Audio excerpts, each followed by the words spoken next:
So if you're still learning to read the Quran, you're definitely going to see one of these 12 symbols while reading. And today we're going to talk about what these symbols mean and how we can deal with them while reading. We're going to start with the first one. And it's a symbol that looks like meme.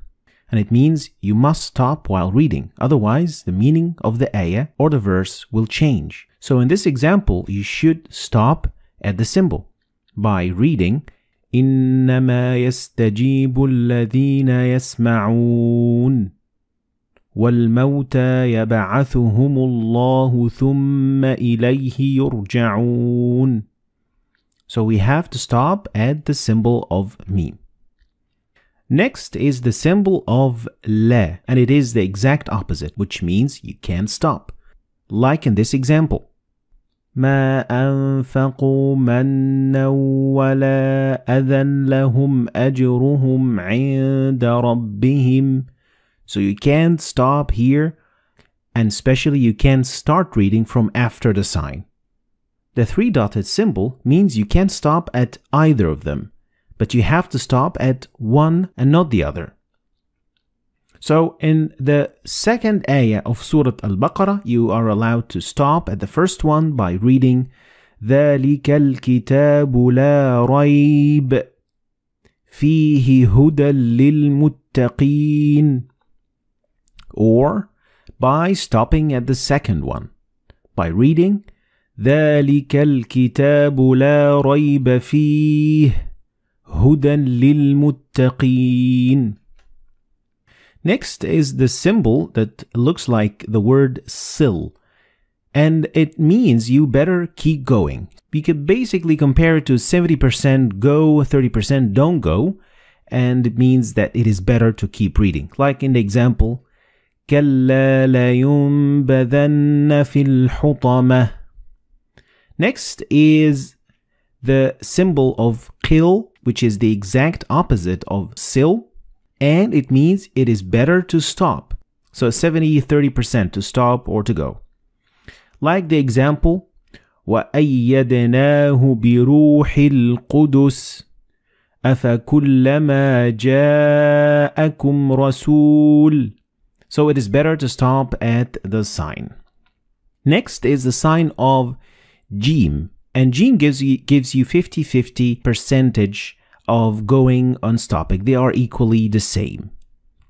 Like in the example, فَسَبِّحْ بِحَمْدِ رَبِّكَ وَاسْتَغْفِرْهِ إِنَّهُ كَانَ تَوَّابًا. Or you could just keep reading and it would be equally good. فَسَبِّحْ بِحَمْدِ رَبِّكَ وَاسْتَغْفِرْهُ إِنَّهُ كَانَ تَوَّابًا. Now let's talk about the other 6 symbols. And the first one is a symbol that means sujood or prostration. And in total there are 15 of this sign. And each time you see it and after you read the verse, you have to do sujood. So after reading the ayah, you will prostrate for God. Next, the sign that looks like meme looks a little bit different than the other meme. So make sure you can distinguish between them because they mean two different things. And this meme appears in the middle of the word. So the noon and ba, when they follow one another in the same word, you don't pronounce noon or ba, but you pronounce meme. Like in this example, you read كَلَّا لَيُنبَذَنَّ فِي الْحُطَمَةِ. So the noon and ba, they will be assimilated together and you will pronounce them as meme. Next, this small sign that looks like alif, it is actually an alif and it is found so many times and it's used so many times in the Quran, and it means that this letter contains an alif of the long vowel.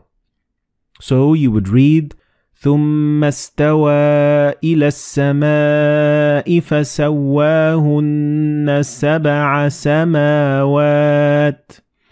So these symbols all mean that there is an alif right there. Next, the small sin means a small or a very little pause. doesn't mean that you're going to have to stop and take a breath. No, it means that you're going to stop very momentarily for like half a second and then continue reading. And this example shows what I'm talking about. And you should read it like that. كَلَّا بَلْ رَانَ عَلَى قُلُوبِهِمْ مَا كَانُوا يَكْسِبُونَ. So it is a very short pause. Next is the sign of mad, and it is a very common sign in the Quran, and it means that you need to extend the pronunciation of alif to a little bit longer than usual. The last sign that we're going to talk about today is the sign of the end of the quarter of the chapter, or juz. The juz is divided into 8 quarters, and at the end of each quarter, you are going to see this sign. It doesn't involve any change in pronunciation, and it doesn't affect anything of what you say whatsoever. So it is just for the division of the Quran. So these were the 12 signs that you are going to see in the Quran. And here I'm going to give a quick summary of what these signs mean. Try to remember them, and of course the best way to learn them is by reading a lot of Quran, because practice makes perfect. So this, ladies and gentlemen, is going to be the end of today's lesson.